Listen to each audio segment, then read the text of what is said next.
Sharing is caring, kaya naman samahan niyo akong ikilo ang isang sakong bigas na ating ipagkakaloob sa mga bata.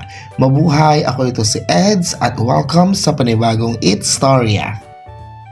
Ngayong araw nga ay napag-isipan ko ng hatiin ang isang sakong bigas na bigay ni Ma'am Janice sa SSLG bilang bahagi pa din ng proyektong Project Handog ng SSLG ng Talipan National High School.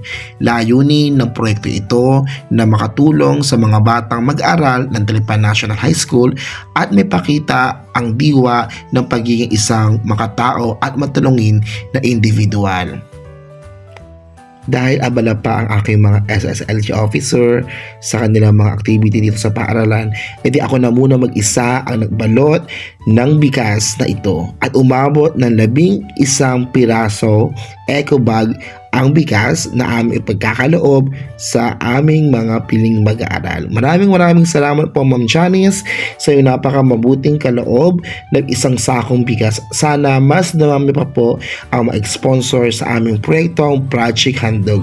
Ang sarap sa pakiramdam na sa ganitong paraan tayo nakatutulong.